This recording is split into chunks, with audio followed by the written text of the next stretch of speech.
तो operating system start करते हैं। ऑपरेटिंग सिस्टम में हमें क्या क्या करना है, मतलब कौन कौन से चैप्टर इंपॉर्टेंट है वो पहले मैं आपको बता देता हूँ। ठीक है, फिर हम उसे इसी सीक्वेंस में करेंगे। तो सबसे पहले तो ऑपरेटिंग सिस्टम का बेसिक्स। बेसिक्स में क्वेश्चन कहाँ से आ जाते हैं, जैसे कि ऑपरेटिंग सिस्टम के टाइप्स जो हैं वो, उनसे क्वेश्चन तुम्हारा बन जाता है। वो काफ़ी ज़्यादा इंपॉर्टेंट है। जैसे मल्टी प्रोग्रामिंग ऑपरेटिंग सिस्टम क्या है, बैच ऑपरेटिंग सिस्टम में क्या होता था, तो वो सारी चीज़ें। तो पहला तो हमारा पोर्शन ये हो गया। सेकंड फिर हमें आ रहा है प्रोसेस के बारे में। ठीक है, तो इसमें प्रोसेस मैनेजमेंट पूरा आ जाएगा कि प्रोसेस क्या होता है, प्रोसेस कंट्रोल ब्लॉक क्या होता है। ठीक है, उसके बाद इसमें प्रोसेस के बारे में, प्रोसेस का लाइफ साइकिल सबसे ज़्यादा इंपॉर्टेंट वो होता है कि प्रोसेस का लाइफ साइकिल में कौन कौन सी स्टेट होती हैं, कि न्यू होती है, रेडी, रन, वो सारा आपको ध्यान होगा थोड़ा बहुत, उसका क्वेश्चन बन जाता है। फिर वहां पे ही शेड्यूलर के क्वेश्चन होता है कि long term scheduler, short term scheduler. तो ये वाला बहुत इंपॉर्टेंट पार्ट है। मैं इसको जस्ट आपको एक ब्रीफ में बता रहा हूँ कि कौन कौन सा पार्ट आपको करना है। तो ये प्रोसेस के बारे में हो जाएगा। फिर यहीं से थ्रेड्स के क्वेश्चन बन जाता है। तो थ्रेड्स भी इंपॉर्टेंट टॉपिक है। यहाँ पे यूजर लेवल थ्रेड क्या होता है, कर्नल लेवल थ्रेड क्या होता है, दोनों में क्या डिफरेंस होता है, तो उस तरीके के क्वेश्चंस भी कुछ बन जाते हैं। तो थ्रेडिंग का कॉन्सेप्ट से क्वेश्चन बन जाता है। फोर्थ टॉपिक है आपका। फिर इसके बाद आप पढ़ते हैं सीपीयू शेड्यूलिंग। तो सीपीयू शेड्यूलिंग से हर बार एक क्वेश्चन आता ही आता है। ठीक है, तो सीपीयू शेड्यूलिंग में हम की पहली बात तो सीपीयू शेड्यूलिंग की ज़रूरत क्यों पड़ती है वो चीज़ पढ़ेंगे। फिर उसके बाद सीपीयू शेड्यूलिंग में मतलब कितने तरीके की होती है, फर्स्ट कम फर्स्ट सर्व, वो सारी शेड्यूलिंग हमें करनी है। प्रायोरिटी शेड्यूलिंग, जो प्रायोरिटी शेड्यूलिंग हम किससे इंप्लीमेंट करते हैं भाई, कौन से डेटा स्ट्रक्चर से इंप्लीमेंट करते हैं प्रायोरिटी शेड्यूलिंग। डेटा स्ट्रक्चर में क्या था, ठीक है। हीप से। हाँ, तो प्रायोरिटी शेड्यूलिंग आप हीप से इंप्लीमेंट करेंगे। इसके बाद आपके पास नेक्स्ट टॉपिक है मेमोरी मैनेजमेंट का। तो मेमोरी मैनेजमेंट में करना है आपको, उसके अंदर तुम्हारे पास क्या क्या है मेमोरी मैनेजमेंट में। वहां पे मतलब एक तो मेमोरी को आप किस तरीके से अरेंज करते हैं, मतलब किस तरीके से मेमोरी में जाएगा, तो वहां पे दो तरीके की रिप्रेजेंटेशंस होगी, वो पढ़ेंगे। उसमें फ्रेगमेंटेशन कैसे आती है, इंटरनल एक्सटर्नल, वो सारी चीज देखनी है। फिर उनको दूर करने का प्रोसेस देखना है कि इंटरनल एक्सटर्नल फ्रेगमेंटेशन को कैसे दूर करते हैं। तो पेजिंग सेगमेंटेशन वगैरह, डिमांड पेजिंग, वो सारा। तो ये भी बहुत इंपॉर्टेंट, मतलब हर किसी से अगर पेपर सही बनता है तो हर किसी से एक एक दो दो क्वेश्चन आ जाता है। वो बैलेंस्ड पेपर होता है। ठीक है, आप 2017 का जैसे टीजीटी का देखेंगे तो हर किसी से आपको एक एक क्वेश्चन लगभग मिल जाएगा। फिर नेक्स्ट क्वेश्चन टॉप वो है आपका डेडलॉक। तो डेडलॉक के ऊपर से कि डेडलॉक क्या होता है, इसकी एसेंशियल कंडीशंस क्या है। और कभी कभी डेडलॉक के ऊपर क्वेश्चन दे देता है कि एन प्रोसेस है और इतने रिसोर्सेज हैं, तो कब डेडलॉक आएगा कब नहीं आएगा। तो ये वाला हो गया। और इसके बाद डिस्क शेड्यूलिंग हो गया। यहाँ से लगभग लगभग आपका यही चीजें हैं जो इंपॉर्टेंट हैं, ये सारी चीजें हमें पढ़नी है।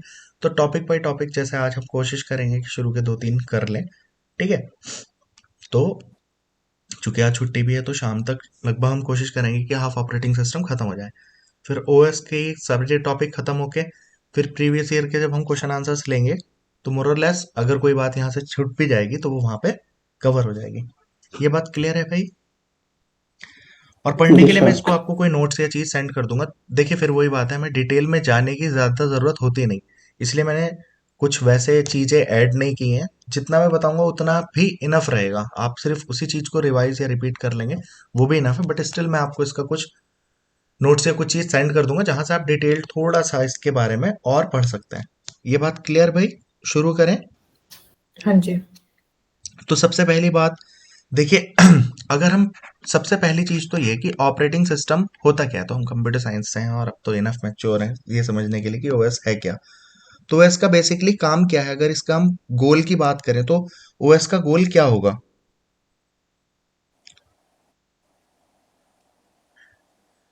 तो ओएस का देखिए प्राइमरी गोल अगर आप बात करें ना, तो प्राइमरी गोल होता है उसका कन्वीनियंस प्रोवाइड करना। मतलब अगर हम बात करें तो इसका गोल आप क्या कह सकते हैं कि इजी टू यूज होना चाहिए। होना चाहिए कि नहीं होना चाहिए। जैसे लिनक्स है, फ्री भी है लिनक्स। ठीक है, वायरस वगैरह का झंझट भी नहीं है, चीजें हैं, बट वो इजी टू यूज नहीं है। कमांड चाहिए उसके लिए, सब चीज होनी चाहिए, है ना। विंडोज कमर्शलाइज्ड भी है, चीज भी है, बट स्टिल सबसे पॉपुलर ऑपरेटिंग सिस्टम है। रीजन क्या है, वो इजी टू यूज है, कोई भी उसको इजीली यूज कर लेता है।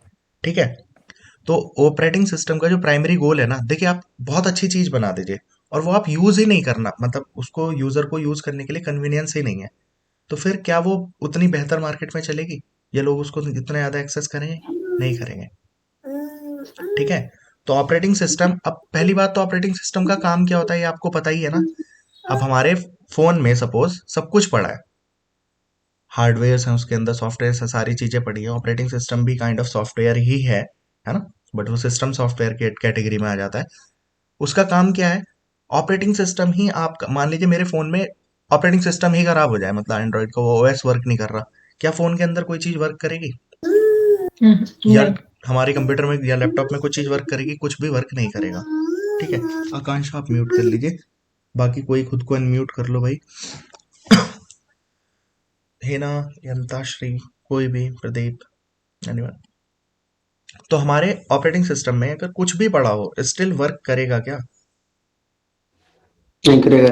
है ना। तो हमारे ऑपरेटिंग सिस्टम में, मतलब जो हमारा सिस्टम है उसके अंदर ओएस होना चाहिए, क्योंकि ओएस ही एक तरीके से इस सारी चीज को मैनेज करता है। ओएस को आपने, मतलब अगर अलग अलग बुक कहीं पे पढ़ेंगे तो रिसोर्स मैनेजर भी बोलते हैं इसको, क्यों? सारी चीजों को यही मैनेज करेगा। अब जैसे मान लीजिए हमने चीज की कि ऑपरेटिंग सिस्टम के काम क्या होता है, तो प्रोसेस मैनेजमेंट करता है। ठीक है। अब प्रोसेस का ही पार्ट होता है थ्रेड, वो आप लोगों को पता होगा। सीपी शेड्यूलिंग भी यही करता है, मेमोरी मैनेजमेंट करता है। ठीक है। डिस्क मैनेजमेंट करता है। तो ये सारे काम कौन कर रहा है? ऑपरेटिंग सिस्टम ही कर रहा है। क्लियर।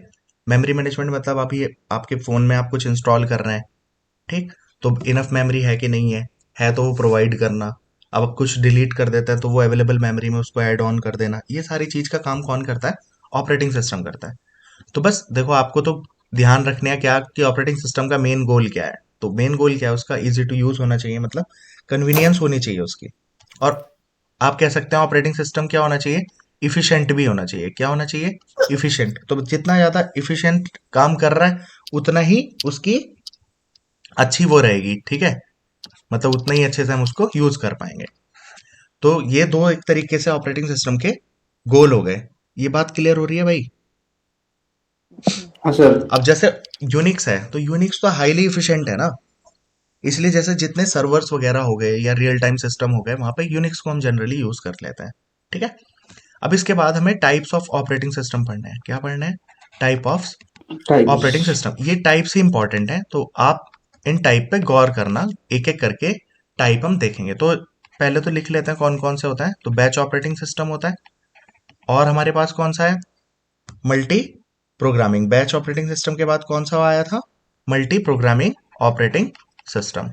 तो मल्टी प्रोग्रामिंग ऑपरेटिंग सिस्टम हो जाएगा। फिर मल्टी प्रोग्रामिंग के बाद क्या आया था? Multi tasking.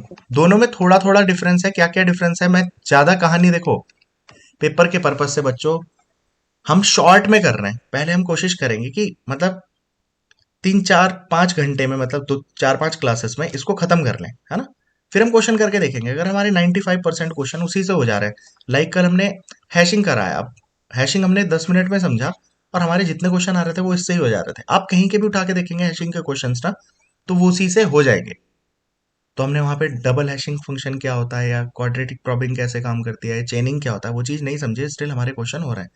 क्योंकि हैशिंग से जनरली क्वेश्चन आता है, तो कोलिजन आता है तो ओपन एड्रेसिंग यानी लीनियर प्रॉबिंग से ही रिजॉल्व करने वाले आ जाते हैं। ठीक है।